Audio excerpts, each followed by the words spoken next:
Chapter 25. I am served wine. I entered the wagon and stopped startled.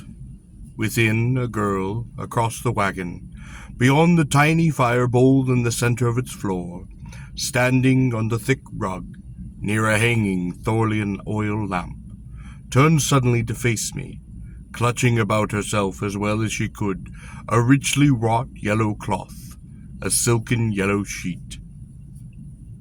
The red band of the coral band back her hair. I could see a chain running across the rug from the slave ring to her right ankle.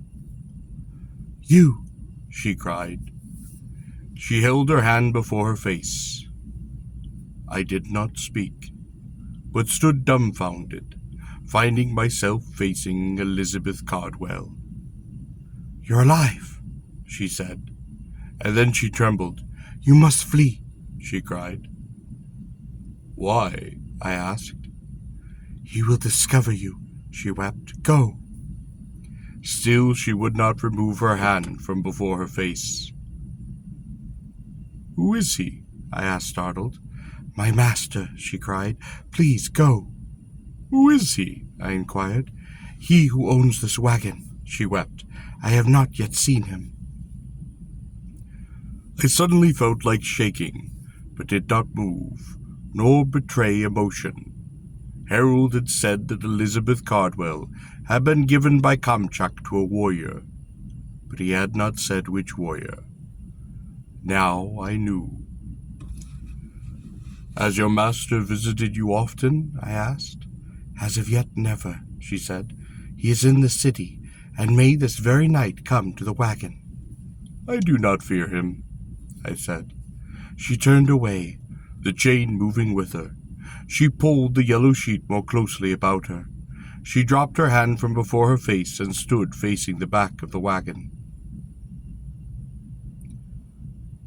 "Whose name is on your collar?" I asked. "They showed me," she said, "but I do not know. I cannot read." What she said, of course, was true.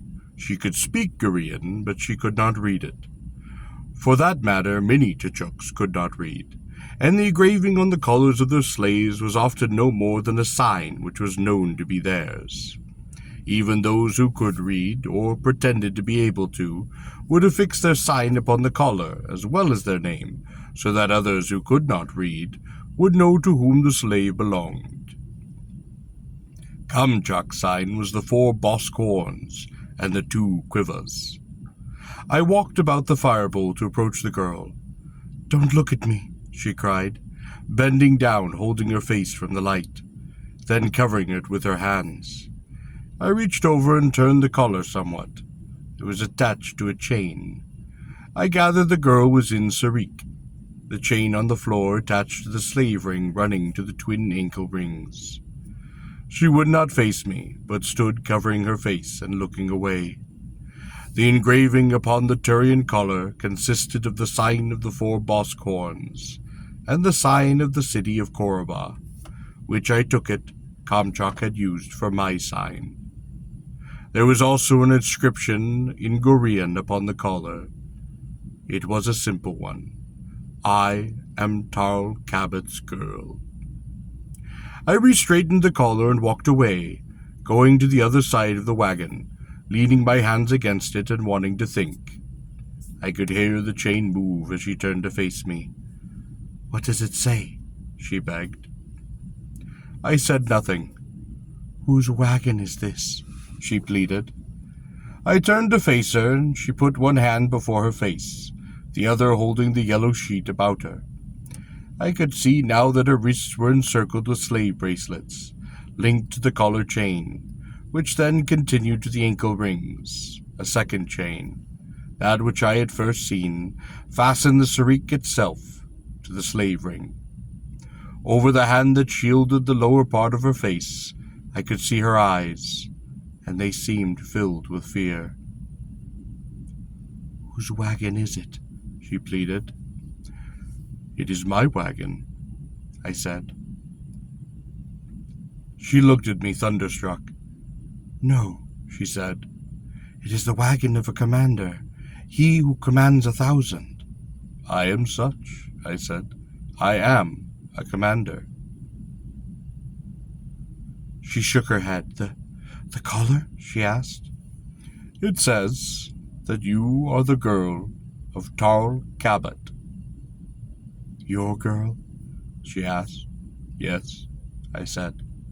Your slave? She asked. Yes, I said. She did not speak, but stood looking at me in the yellow sheet, with one hand covering her face. I own you, I said. Tears shone in her eyes, and she sank to her knees, trembling, unable to stand and weeping. I knelt beside her. It is over now, Elizabeth, I said. It is finished. You are no longer be hurt. You are no longer a slave. You are free, Elizabeth. I gently took her braceleted wrists in my hands and removed them from her face. She tried to twist her head away. Please, don't look at me, Tarl, she said, and in her nose, as I had suspected, there glinted the tiny, fine, golden ring of the Tchuk woman. Don't look at me, please. I held her lovely head with its soft dark hair in my hands, gazed upon her face, her forehead, her dark soft eyes with tears, the marvelous trembling mouth, and set in her fine nose, delicate and lovely, that tiny golden ring. It is actually very beautiful, I said. She sobbed and pressed her head to my shoulder. They bound me on a wheel, she said, and with my right hand I pressed her head more closely against me, holding it. I am branded, she said. I am branded. It is finished now, I said. You are free, Elizabeth. She lifted her face, stained with tears, to mine. I love you, Tarl Cabot. No, I said softly. No, you do not. She leaned against me yet again. But you do not want me, she said. You never wanted me. I said nothing. And now, she said bitterly, Comchak has given me to you. He is cruel, cruel, cruel. I think Comchak thought well of you, I said, that ye would give you to his friend. She withdrew from me a bit, puzzled. Can that be? She asked. He whipped me. He touched me. She shuddered. With the leather. She looked down, not wanting to look into my eyes. You were beaten, I said, because you ran away. Normally, a girl who does what you did is maimed or thrown to the Sleen or the Kaila, and though he touched you with the whip, the slaver's caress, that was only to show me, and perhaps that you were female. She looked down. He shamed me, she said. I cannot help it that I moved as I did. I cannot help it that I am a woman. It is over now, I told her. She still did not raise her eyes, but stared down upon the rug. Tchuks, I remarked, regard the piercing of ears as a barbarous custom, inflicted upon their slave girls by Turians. Elizabeth looked up, the tiny ring glinting in the light of the fireball. Are your ears pierced? I asked. No, she said, but many of my friends upon earth owned fine earrings, had their ears pierced. Did they seem so dreadful to you? I asked. No, she said, smiling. It would to Tchuks, I said. They do not even inflict that upon their Turian slaves. It is one of the great fears of a Tchuk girl, that she should fall into Turian hands, and it be done to her. Elizabeth laughed through her tears. The ring may be removed, I said. With instruments it can be opened, and then slid free, leaving behind no mark that one would ever see. You are very kind, Tarl Cabot. I do not suppose it would do to tell you, but that ring is rather attractive." She lifted her head and smiled pertly. "Oh?" she asked. "Yes," I said, "quite." She leaned back upon her heels, drawing the silken yellow sheet more closely about her shoulders, and looked at me, smiling. "Am I slave, or am I free?" she asked. "Free," I said. She laughed. "I do not think you want to free me," she said. "You keep me chained up like a slave girl." I laughed. "I am sorry," I cried, and to be sure Elizabeth Cardwell was still in shirk. "Where is the key?" I asked. "Above the door," she said, adding rather pointedly, "just beyond my reach." I leapt up to fetch the key. "I am happy," she said. I picked the key from the small hook. "Do not turn around," she said. I did not turn around. "Why not?" I asked. I heard a slight rustling of chain. I heard a voice from behind me, husky. "Do you dare free this girl?" she asked. I spun about to my astonishment, and saw that Elizabeth Cardwell had arisen and stood proudly, defiantly, and angrily before me, as though she might have been a freshly collared slave girl, bought and buttoned on before, bound over the saddle of a Kyla, the fruit of a slave raid. And I gasped. "Yes," she said, "I will reveal myself, but know that I will fight you to the death." Gracefully, insolently, the silken yellow sheet moved about and across her body, and then fell from her.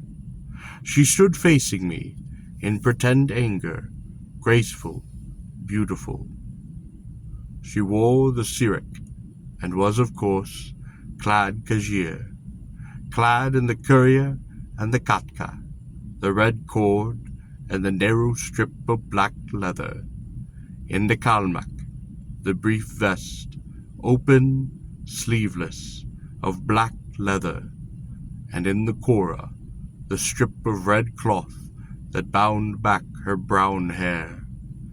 About her throat was the Turian collar, with it chain, attached to slave bracelets and ankle rings, one of the latter attached to the chain running to the slave ring. I saw that her left thigh, small and deep, bore the brand of the 4 Bosk horns. I could scarcely believe that this proud creature, who stood chained before me, was she whom Kamchak and I had referred to as a little barbarian, whom I had been able to think of as only a timid, simple girl of earth, a young, pretty little secretary, one of a nameless, unimportant thousands, of such in that large offices of earth's major cities. But what I now saw before me did not speak to me of the glass and rectangles, of the pollutions of earth, of her pressing crowds and her angry, rushing, degrading thongs. Slaves running to the whips of their clocks, slaves leaping and yelping and licking for the caress of silver, for their positions, titles, and street addresses, for the adulation and envy of frustrated mobs, for whose regarded a true Gorian would have had but contempt.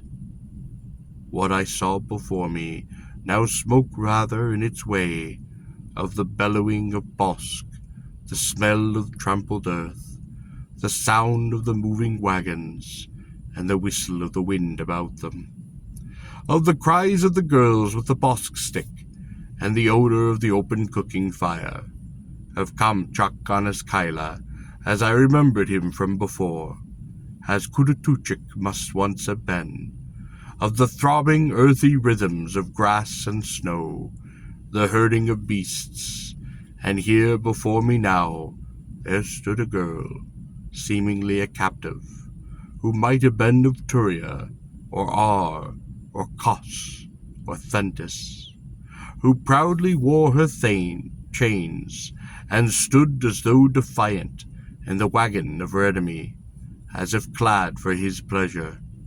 All identity and meaning swept from her, save the incontrovertible fact of that she now seemed to be, and that alone, a Tchuk slave girl. "Well," said Miss Cardwell, breaking the spell that she had cast, "I thought you were going to unchain me." "Yes, yes," I said, and stumbled as I went toward her. Lock by lock, fumbling a bit, I removed her chains and threw the sirrup and ankle chain to the side of the wagon under the slave ring. "Why did you do that?" I asked. "I don't know," she responded lightly. "I must be a Tchuk slave girl." "You are free," I said firmly. "I shall try to keep that in mind." "Do so," I said. "Do I make you nervous?" she asked. "Yes," I said. She had now picked up the yellow sheet, and with a pin or two, booty from Turia probably, fastened it gracefully about her. I considered having her. It would not do, of course. "Have you eaten?" she asked. "Yes," I said. "There is some roast bosk left," she said. "It is cold. It would be a bother to warm it up, so I will not do so, for I am not a slave girl, you know." I began to regret my decision in freeing her. She looked at me, her eyes bright. "It certainly took you a long time to come by the wagon." "I was busy," I said.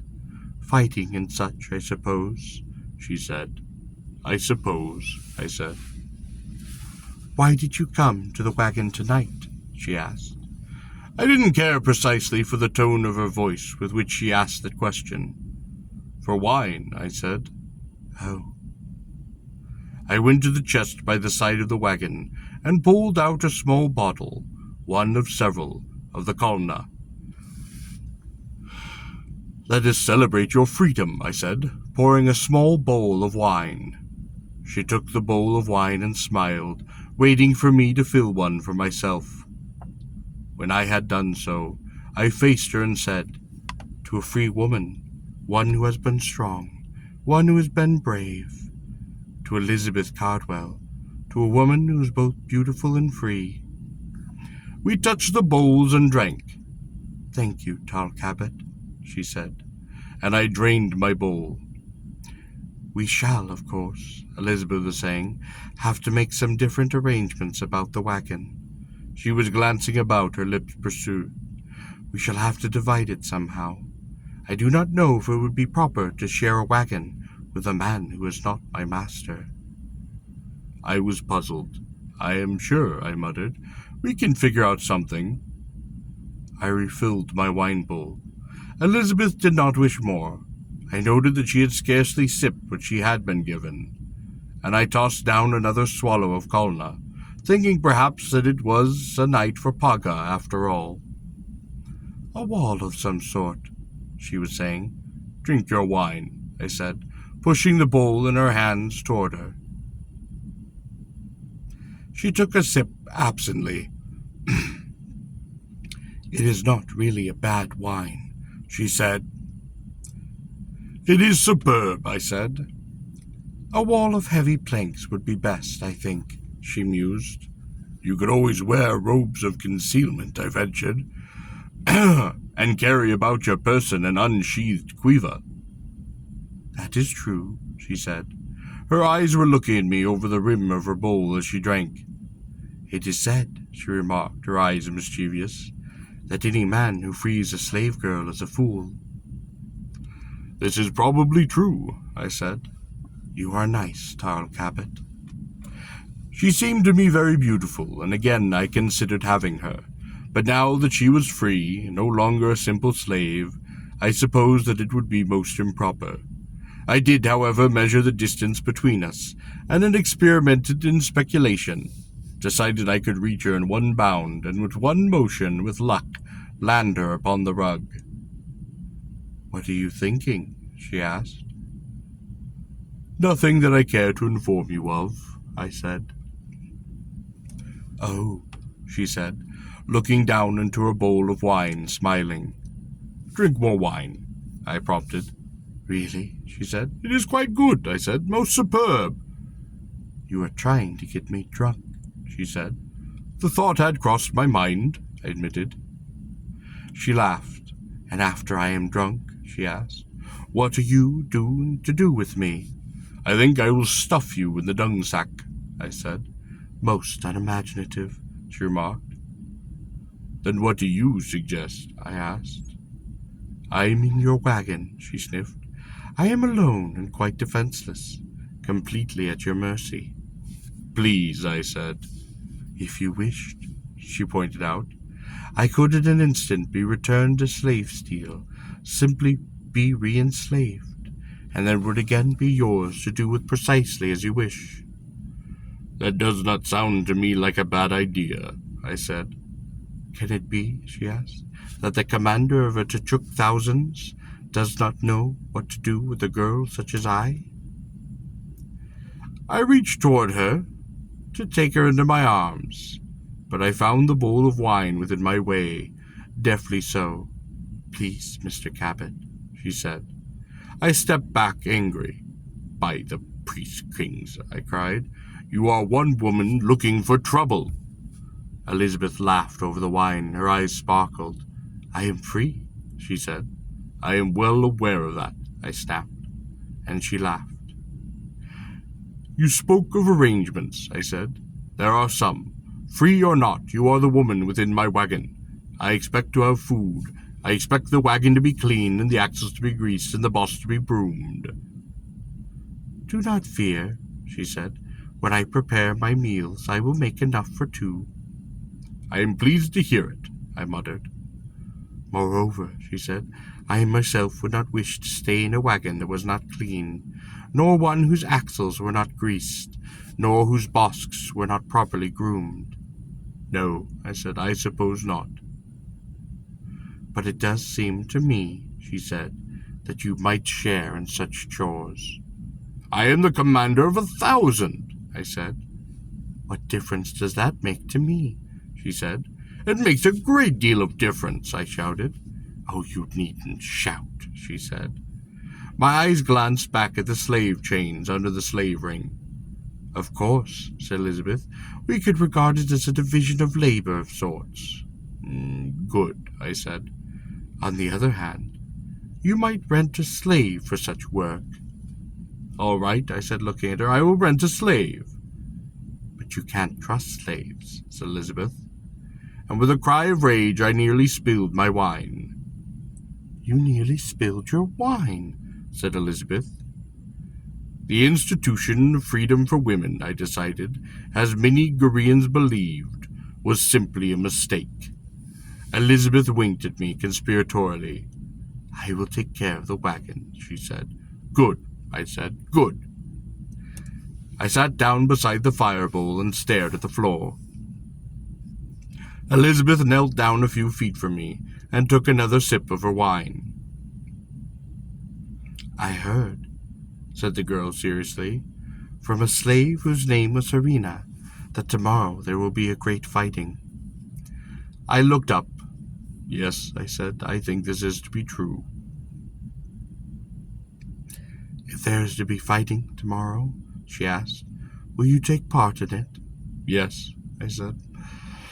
I suppose most likely so. Why did you come to the wagon tonight? She asked. For wine, I said, as I told her. She looked down. Neither of us said anything for quite some time, but then she spoke. I am happy, she said, that this is your wagon. I looked at her, and I smiled. Then I looked down again, lost in thought. I wondered what would become of Miss Cardwell. She was, I forcibly reminded myself, not a Gorean girl, but one of Earth. She was not natively Turian nor Tachuk. She could not even read the language. To almost anyone who would come upon her, she might seem but a beautiful barbarian, fit presumably by birth and blood only for the color of a master. She would be vulnerable. She, without a defender, would be helpless. Indeed, even the Gorean woman outside her city, without a defender, should she escape the dangers of the wild, is not likely long to elude the iron, the chain, and the collar. Even peasants pick up such women, using them out in the fields until they can be sold to the first passing slaver. Miss Cardwell would need a protector, a defender, and yet on the very morrow it seemed I might die upon the walls of Safra's compound. What then would be her fate? Moreover, I reminded myself of my own work, and that a warrior cannot well encumber himself with a woman, particularly not a free woman. His companion, it is said, is peril and steel. I was sad. It would have been better, I told myself, if Kamchuk had not given me the girl. My reflections were interrupted by the girl's voice. I am surprised, she said, that Kamchuk had not sold me. Perhaps he should have, I said. Perhaps, she admitted. Then she took another sip of wine. Tarl Cabot, she said. Yes. Why did Kamchuk not sell me? I do not know. Why did he give me to you? I am not fully sure. I wondered indeed that Kamchuk had given the girl to me. There were many things that seemed to me puzzling, and I thought of Gor, of Kamchuk, and the ways of the Tchuks, so different from those native to Miss Cardwell and myself. I wondered why that Kamchuk had put the ring upon this girl, had had her branded and collared and clad Kajir. Was it truly because she had angered him, running from him the wagon at one time, or for another reason? And why had he subjected her, cruelly perhaps in my presence, to the slaver's caress? I had thought he cared for the girl, and then he had given her to me. Even there might have been other commanders. He had said he was fond of her, and I knew him to be my friend. So why had he done this, truly, for me, or for her as well? If so, why, and for what reason? Elizabeth had now finished her wine. She had arisen, rinsed out the bowl, and replaced it, and she was now kneeling at the back of the wagon. She had untied the cora and shaken her hair loose. She was looking at herself in the mirror, holding her head this way and that, and I was amused. She was seeing how the nose ring might be displayed to her most advantage, and then she began to comb her long dark hair, kneeling very straight as would a Korean girl. Kamchuk had never permitted her to cut her hair. Now that she was free, I suppose she would soon shorten it. I would regret that. I was always fond of long hair, and always found it beautiful upon a woman. I watched her combing her hair. Then she had put the comb aside and retied the cora, binding back her hair. Now she was again studying her image of the bronze mirror, moving her head slightly, and suddenly I thought I understood Kamchuk. He had indeed been fond of the girl. Elizabeth, I said. Yes, she said, putting the mirror down. I think I know why Kamchuk gave you to me, aside from the fact that I suppose he thought I could use a prettier wench about the wagon. She smiled. I am glad he did. Oh, I said. She smiled. She looked in the mirror. Of course, she said. Who else would have been fool enough to free me? Of course, I admitted. Then I said nothing for a time. Slowly the girl put down the mirror. Why do you think he did? She asked, facing me and curious. On Gor, I said. The myths have it that only the woman who has been an utter slave can ever truly be free. I am not sure, she said, that I understand the meaning of that. It has nothing to do, I think, with what women is actually slave or free, and has little to do with the simplicity of chain, collar, or brand. Then what? She asked. It means, I think, that only the woman who is utterly surrendered and can utterly surrender losing herself in a man's touch can ever be truly a woman, and being what she is then free. Elizabeth smiled. I don't accept that theory. I am free now. I am not talking about chains and collars, I said. It's a silly theory, she said. I looked down. I suppose so. I would have little respect for the woman, said Elizabeth Cardwell, who could utterly surrender to a man. I thought not, I said. And men, said Elizabeth, are persons surely as much as women and their equals. I think we are talking about different things, I said. Perhaps, she said. In our world, I said, there is much talk of persons and little of men and women, and the men are taught that they must not be men, and the women are taught that they must not be women. Nonsense, said Elizabeth. That is nonsense. I do not speak of the words that are used, or how men of earth speak of these things, I said. But what if is not spoken, of what is implicit, perhaps in what is said and taught? But what? But what, I asked, if the laws of nature and of human blood were more basic, more primitive, and essential than the conversations and teachings of society? What if these old secrets and truths, if truths they be, had been concealed or forgotten? What if they had been subverted to the requirements of a society conceived in terms of interchangeable labor units, each assigned its function, its technical skills? Really, said Elizabeth. What do you think would be the result? I asked. I am sure I don't know, she said. Our Earth, I suggested.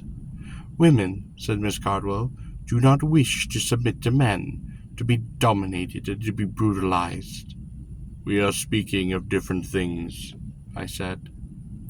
Perhaps, she admitted. There is no freer, nor higher, nor more beautiful woman, I said, than the Gorean free companion. Compare her with your average wife of earth. The Tchuk women, said Elizabeth, have a miserable lot. Few of them, I said, will be regarded in the cities as a free companion. I have never known a woman who is a free companion, said Elizabeth.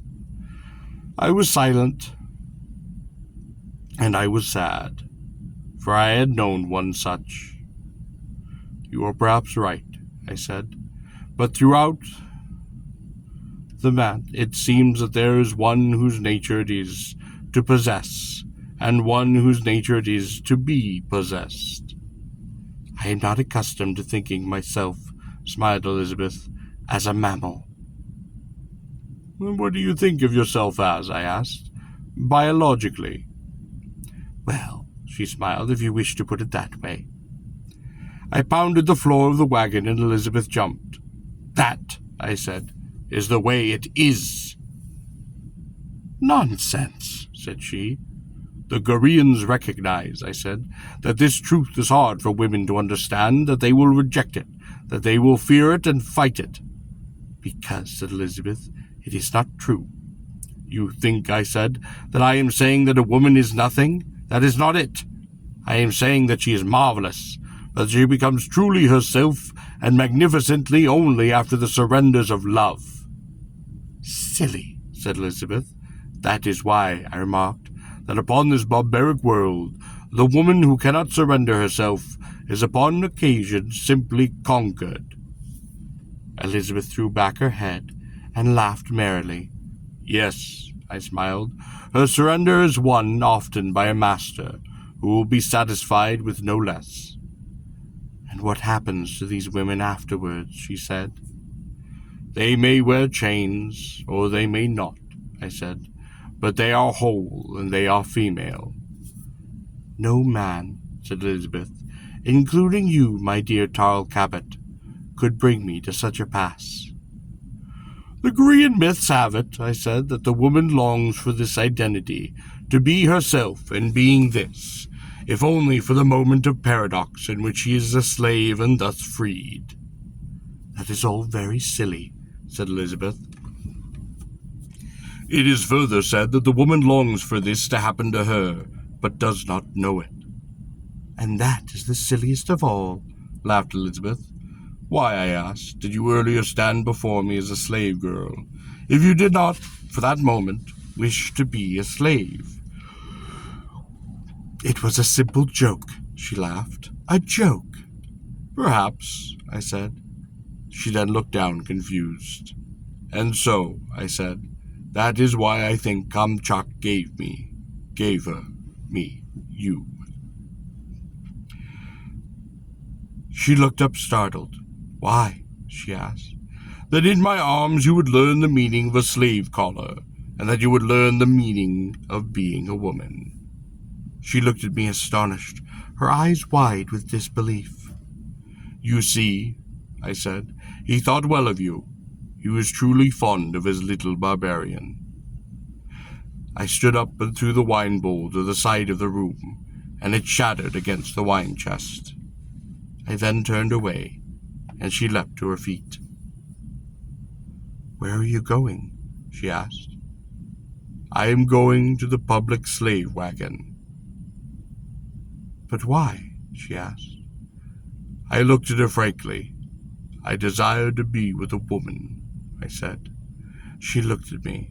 I am a woman, Tarl Cabot, she said, and I said nothing. Am I not as beautiful as the girls of the public slave wagon? She asked. Yes, I said. You are. Then why do you not remain with me? Tomorrow, I said, I think there will be heavy fighting. I can please you as well as any girl in the slave wagon, she said. But you are free, I told her. I would give you more, she said. Please do not speak so, Elizabeth. She straightened herself. I suppose, she said, you have seen girls in slave markets, betrayed as I was by the touch of the whip. I did not speak. It was true that I had seen this. You saw how I moved, she challenged. Would it not have added a dozen gold pieces to my price? Yes, I said. I am sure it would have. I approached her and gently held her by the waist. I looked down into her eyes. I love you, Tarl Cabot, she whispered. Please, do not leave me. Do not love me, I said. You know little of my life, little of what I must do. I do not care, she said. She put her head to my shoulder. I must leave, I said, if only because you care for me. It would be cruel for me to remain. Have me, Tarl Cabot, she said, if not as a free woman, then as a slave. Beautiful Elizabeth, I said, I can have you as neither. You will have me, she cried, as one or the other. No, I said gently, no. Suddenly she drew back in fury and struck me with the flat of her hand, a vicious slap, and then again and again and again. No, I said, and she slapped me, my face burning. I hate you, she said. I hate you. No, I said. You know your codes, do you not? She challenged. The codes of the warrior of Gor? Do not, I said. Again she slapped me, and my head leaped to the side, burning. I hate you, she hissed.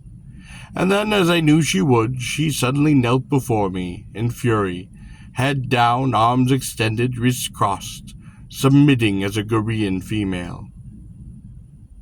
Now, she said, looking up, her eyes blazing with anger, you must either slay me or enslave me.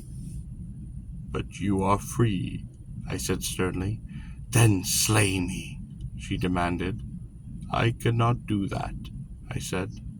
Then collar me, she said. I have no wish to do so.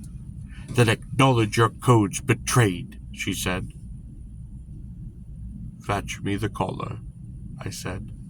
She leapt up to fetch the collar and handed it to me, again kneeling before me. I encircled her lovely throat with the steel. She looked up at me angrily. I snapped it shut. She began to rise to her feet, but my hand upon her shoulder prevented her from rising. I did not give you permission to rise, slave. Her shoulders shook with anger. Then she spoke. Of course. I am sorry, master. She then dropped her head.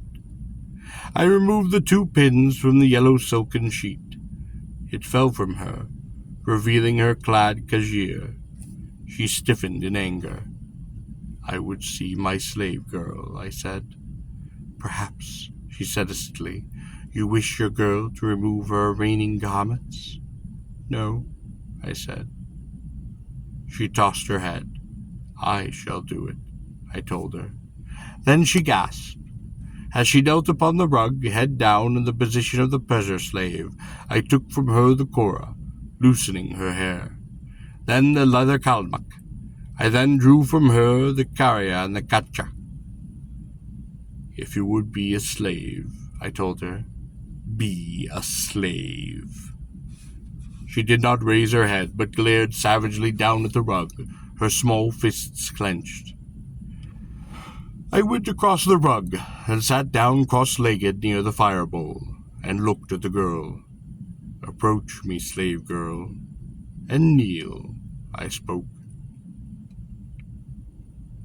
She lifted her head and looked at me, angrily, proudly for a moment. But then she spoke.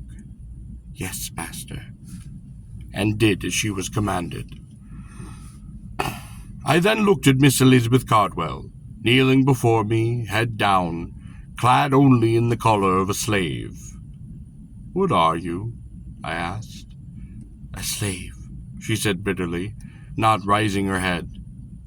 Serve me wine, I said. She did so, kneeling before me, head down, and handed me the 1 black red-trimmed wine crater, that of the master, Hazat Afris de Kamchak, and I drank. When I had finished, I set the wine crater aside and looked upon the girl. Why have you done this, Elizabeth? I asked. She looked down suddenly. I am Villa, a Korean slave. Elizabeth, I said. Villa, she said angrily. Villa, I agreed. She looked up. Our eyes met, and we looked at one another for a long time. Then she smiled and looked down. I laughed. It seems, I said, that I will not make it to the public slave wagon tonight. She looked up at me shyly. It seems not, master. You are most a vixen, Villa. She shrugged. Then, kneeling before me in the position of the pleasure slave, she stretched indolently, with a feline grace, lifting her hands behind the back of her neck and throwing her dark hair forward. She knelt as for a languorous moment, her hands over her head, holding her hair, looking at me.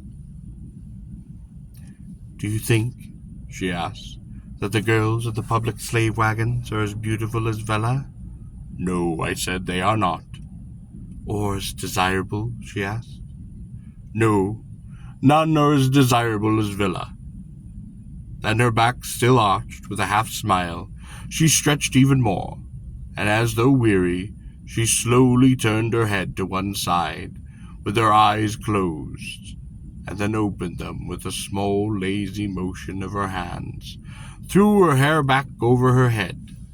With a tiny amount of her head, she shook it into place. It seems Vela wishes to please her master.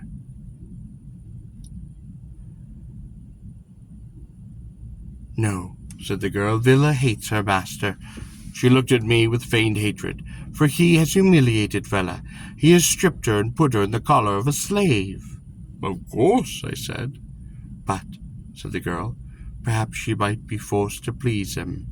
After all, she is only a slave. I laughed.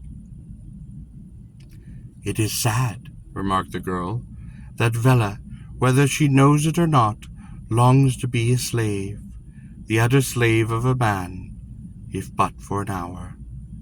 I slapped my knee with amusement. That sounds to me, I said, like a silly theory.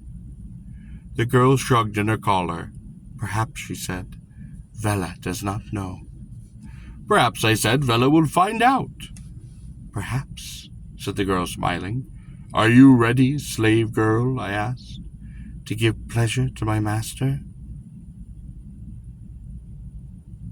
Have I any choice? She asked. None, I said. Then, she said with resignation, I suppose I am ready. At this I laughed. Elizabeth was looking at me, smiling. Then suddenly, painfully, she put her head to the rug before me. I heard her whisper, Alas, only to tremble and obey. I stood up and, laughing, lifted her to her feet. She too laughed, standing close to me, her eyes bright.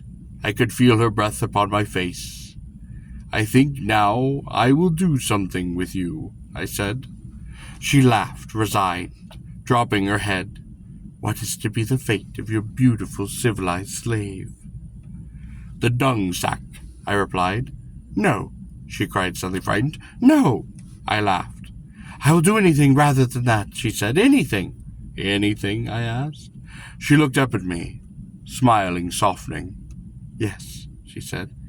Anything. Very well, Vela, said I. I will give you but one chance. If you will please me, the aforementioned miserable fate will not be yours, at least for tonight. Vela will please you well. Very well, I said. Please me.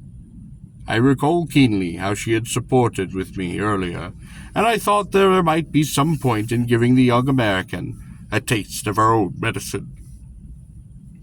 She looked at me most startled. Then she smiled. I will teach you that I well know the meaning of my collar, master. Suddenly she kissed me, a deep kiss, moist and rich. It soon ended. There, she laughed, the kiss of a Tchuk slave girl. Then she laughed and turned away, looking over her shoulder. You see, she said, I can do it quite well. I did not speak. She was facing the other way. But, she said teasingly, I think one will be enough for master. I was a bit angry, and not a little aroused. The girls in the public slave wagon, I said, know how to kiss. Oh, she said, turning about. They are not little secretaries, I said, pretending at being slave girls. Her eyes flashed. Try this, she said, approaching me, and this time, my head in her small hand, she lingered with her lips about my mouth, warm and wet, breaths meeting and mingling in that savoring touch. My hands held her slender waist, and when she had finished, I remarked breathlessly, Not bad. Not bad, she cried. Then fully and for much time she kissed me, with increasing determination, yet attempted subtlety. Then, woodenly, and then she dropped her head, lifted her chin with my finger. She looked at me angrily.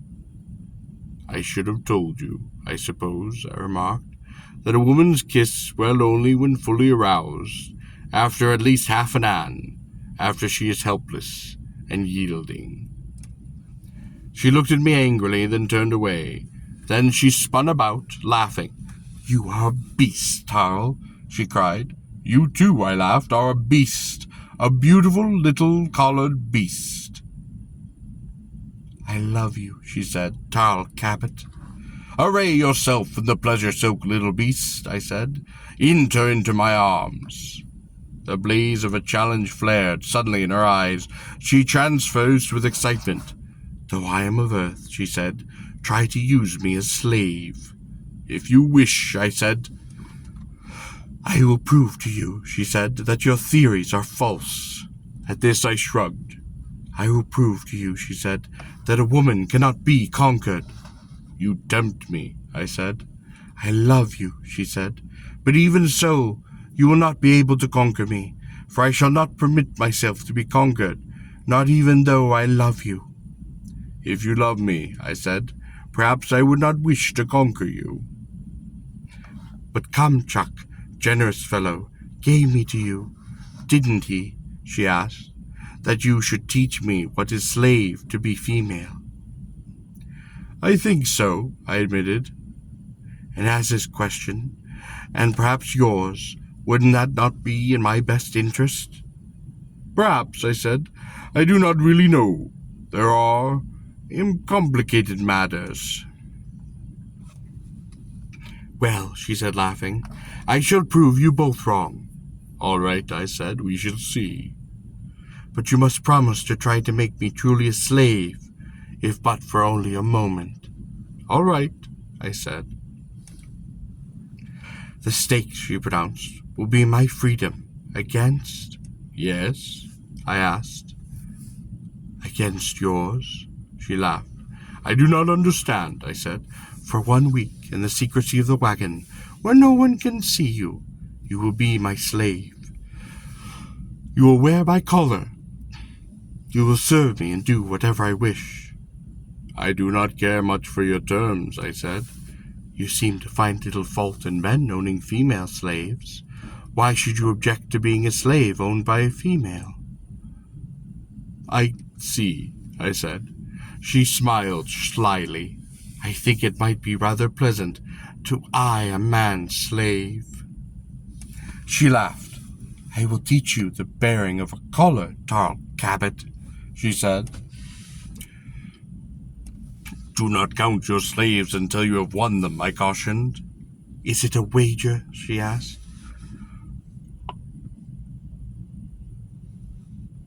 I gazed upon her. How every bit of her seemed alive with a liege. Her eyes, her stance, the sound of her voice. I saw even her tiny nose ring. Barbaric, glinting in the light of the fireball, I saw the place on her thigh, where not many days before the fiery iron had been so cruelly pressed, leaving behind it, smoking for the instant, deep and clean, the tiny arc of the 4 bosk horns. I saw on her lovely throat the ring of Turian steel, and gleaming and locked, so controlled with, and so barbarically actuated by the incredible softens her beauty. The tormenting vulnerability of it. The collar I knew bore my name, and proclaimed her, should I wish, my slave.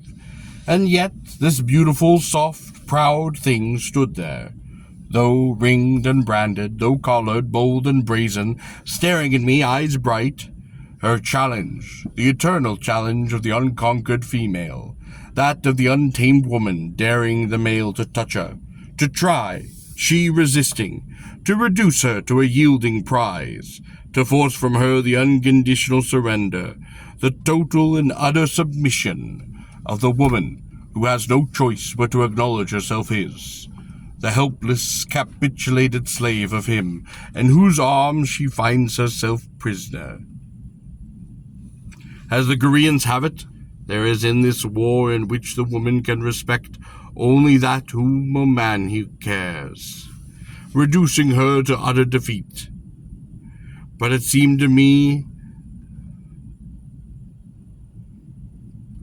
there was little in the eyes of stance of Miss Cadwell which suggested the plausibility of the Gorean interpretation.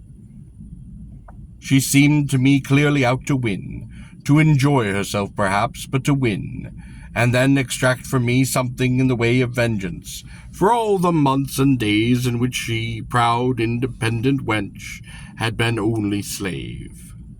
I recalled that she had told me that she would teach me well the meaning of a collar. If she were successful, I had little doubt that she would carry out upon her threat. She had challenged. "Well, master?" I gazed at her, the tormenting vixen. I had no wish to be a slave, I resolved.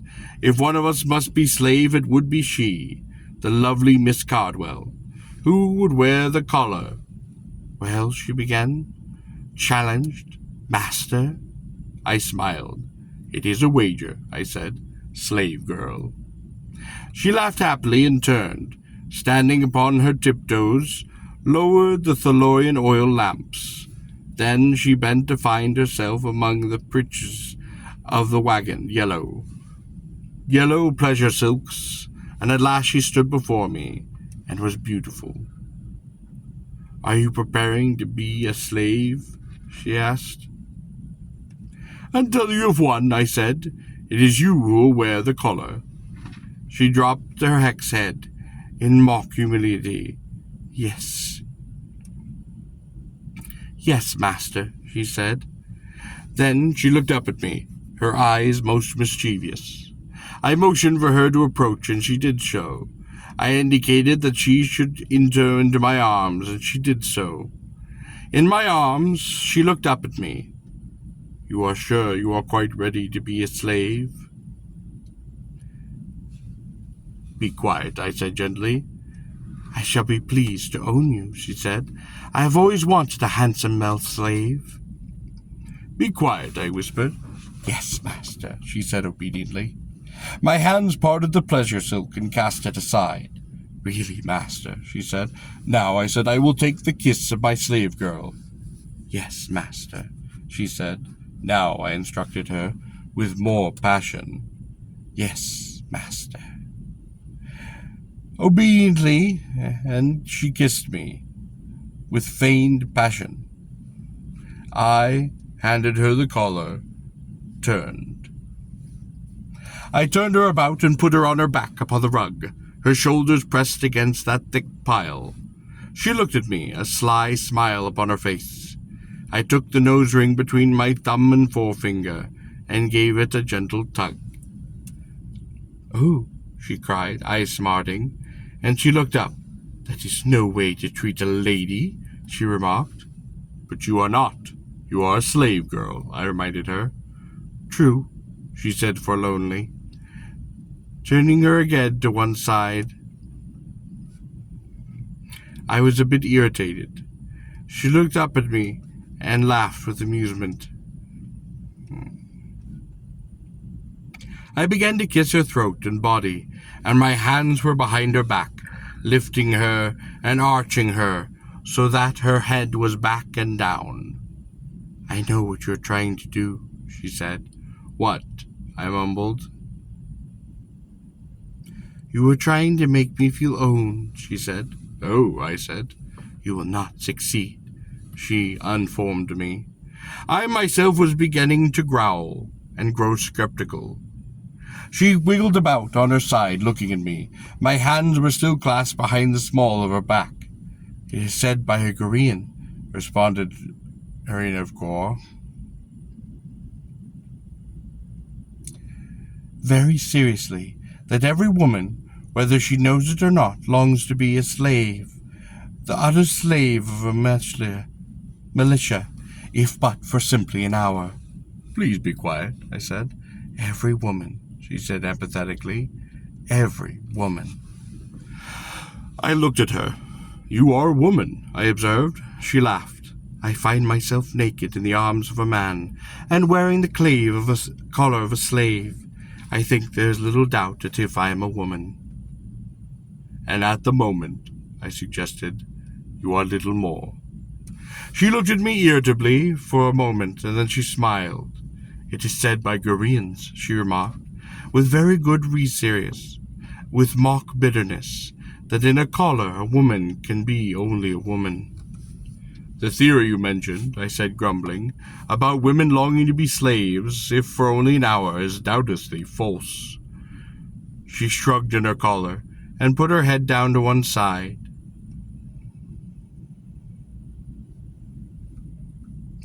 Falling to the rug. "Perhaps," she said, much as she had before, "Vela does not know." "Perhaps Vela will find out," I said. "Perhaps," she said, laughing. Then, perhaps not pleasantly, my hand closed upon her ankle. "Oh," she said. She tried to move her leg, but could not. I then bent her leg, that I might, as I wished, display for my pleasure, and she willing or not, the marvelous curves of her calf. She tried to pull her leg away, and could not. It would move only as I pleased. "Please, Tarl," she said. "You are going to be mine," I said.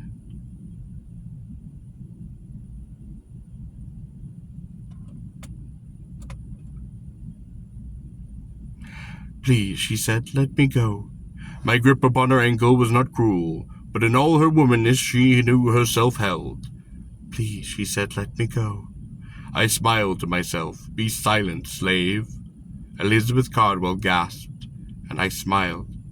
So you are stronger than me, she said. It means nothing. And I began to kiss her foot, the inside of her Achilles, beneath the bone, and she trembled momentarily. Let me go, she cried, but I only kissed her, holding her, my lips moving to the back of her leg, low where it joins the foot, where an ankle ring could be locked. A true man, she cried out, suddenly, would not behave so. No, a true man is gentle, kind, tender, and respectful. At all times, sweet and solicitous. That is a true man. I smiled at her steamed defenses. So classical and so typical of the modern, unhappy, civilized female, desperately frightened for ever being truly a woman in a man's arms, trying to decide and determine manhood, not by the nature of man and his desire, and her nature as the object of that desire, but by her own fears, trying to make men what she could find most acceptable, trying to remake him in her own image. You are female, I said. I do not accept your definition of man. She made an angry noise. Argue, I suggested, and explain. Speak your terms. She moaned. It is, I said, that when the full blood of a man is upon him, and he sees his female, he will have her. That it should be that he is not a true man. She cried out in misery. Then, as I had expected, she suddenly wept, doubtless with great sincerity. I suppose at this time many men of earth, properly conditioned, would have been shaken, would have fallen promptly to this keen weapon, shamed, and retreating stricken with guilt and with misgivings, as the female wished. But smiling to myself, I knew that on this night her weeping, the little vixen, would gain her no respite. I smiled up at her. She looked at me terrified, frightened, tears within her eyes. You are a pretty little slave. She struggled furiously, but could not escape. When her struggles had subsided, I began, half biting and half kissing, to move up her calf to the delights of the sensitive areas behind her knees. Please, she wept. Be quiet, my pretty little slave girl, I mumbled. And then kissing, but letting her feel the teeth which could, if I choose, tear upon her flesh, I moved to the interior of her thigh. Slowly with my mouth, by inches, I began to claim her. Please, she said. What is wrong? I asked. I find I wish to yield to you, she whispered. Do not be frightened, I told her. No, she said. You do not understand. I was quite puzzled. I want to yield to you, she whispered, as a slave girl. You will so then yield to me, I told her. No, she cried, no. You will yield to me as a slave girl to her master. No, she cried. I continued to kiss her and to touch her. Please stop, she wept. Why? I said. For you are making me your slave. I will not stop, I told her. Please, she wept, please. Perhaps, I said to her, the Koreans are right. No, she cried. No. Perhaps that is what you desire, I said, to yield with the utterness of a female slave. Never, she cried, weeping. Leave me. Not until you have become a slave, I told her. She cried out in misery. I do not wish to be a slave. But when I had touched the most intimate beauties of her, she became uncontrollable, withering, and within my arms. I knew that the feeling of a slave girl, and such, for the moment, was the beautiful Elizabeth Cardwell. That she was helpless, and mine, female and slave. How her lips and arms and body, how those only of an enamored wench in bondage sought mine, acknowledged utterly and unresponsively, shamelessly, hopelessly, and helplessly, abandoned their master. I was astonished at her, for even the touch of the whip, her involuntary response to a slaver's caress, had not seemed to promise so much. She cried out suddenly as she found herself most fully mine. Then she scarcely dared to move. "You are claimed, slave girl," I whispered to her. "I am not a slave," she said. "I am not a slave girl." I could feel her nails in my arms. In her kiss I tasted blood. I suddenly realized that she had bidden me. Her head was back, her eyes closed and her lips open. "I am not a slave girl." I whispered in her ear, "My pretty little slave girl, I am not." "You will be soon," I told her. "Please, Tarl," she said, "do not make me a slave." "You sense that it can be done?" "Please," she said, "I am afraid. Do not make me a slave." "Do we not have a wager?" She tried to laugh.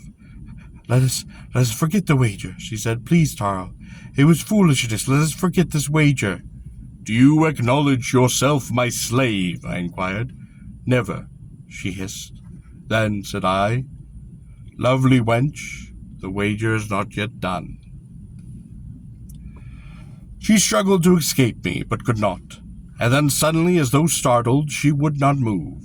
She looked upon me. "It soon begins," I told her. "I sense it," she said. "I sense it." She did not move, but I seemed to gut out of her the nails in my claws.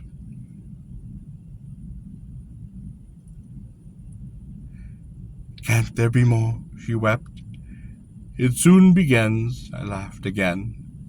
"I am frightened," she wept. "Do not be frightened," I said. "I feel owned," she whispered.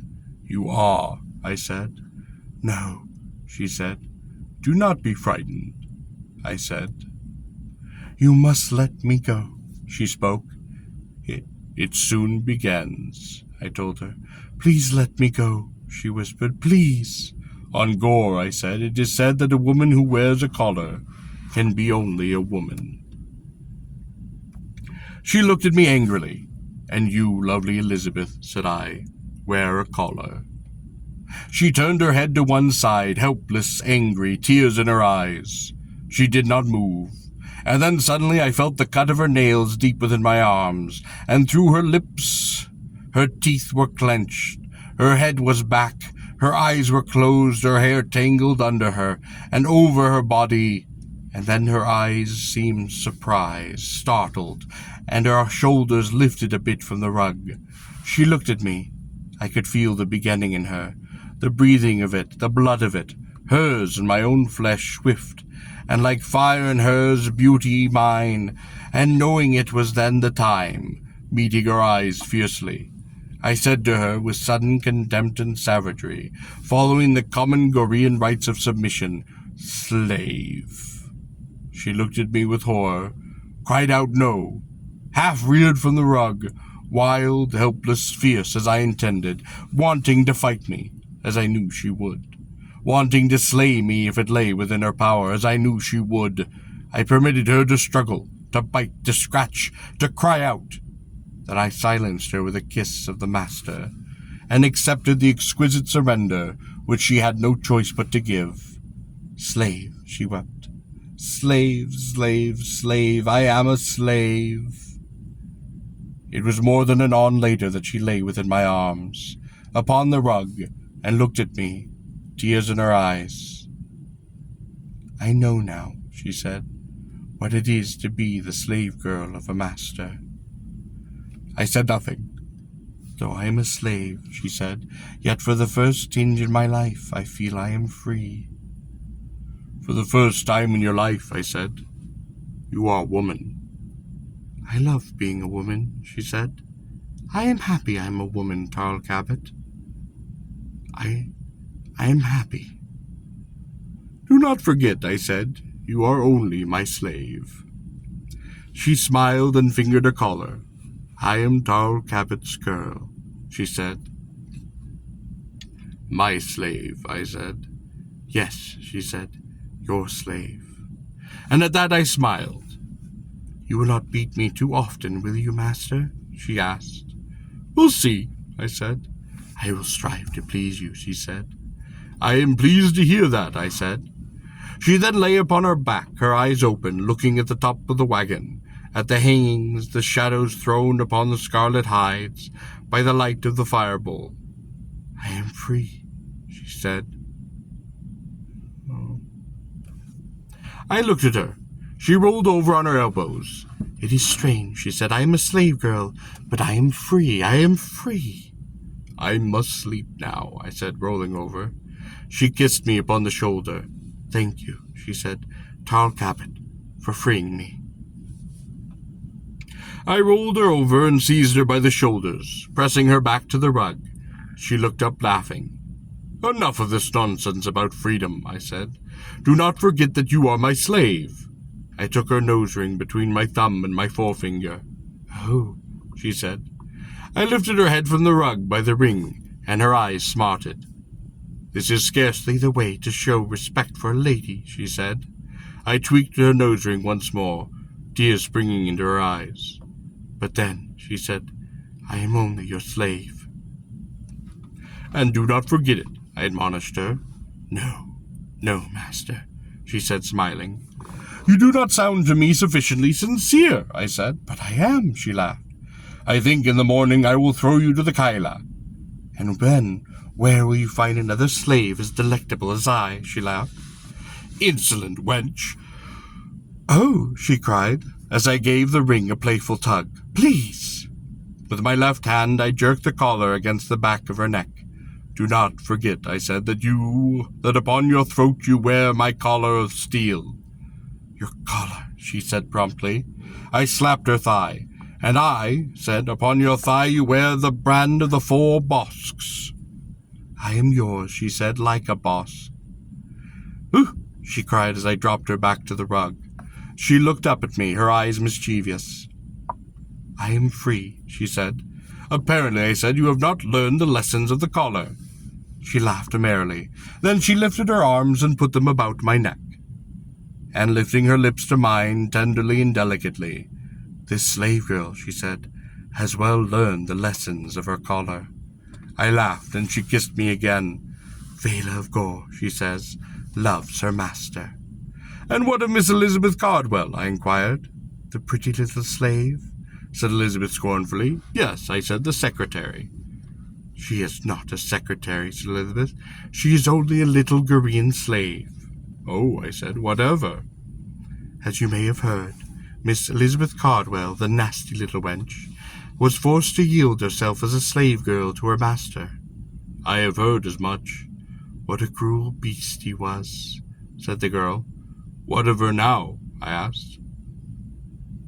The little slave girl, said the girl scornfully, is now madly in love with her master. And what is his name? The same who won the surrender of proud Vila of Gor.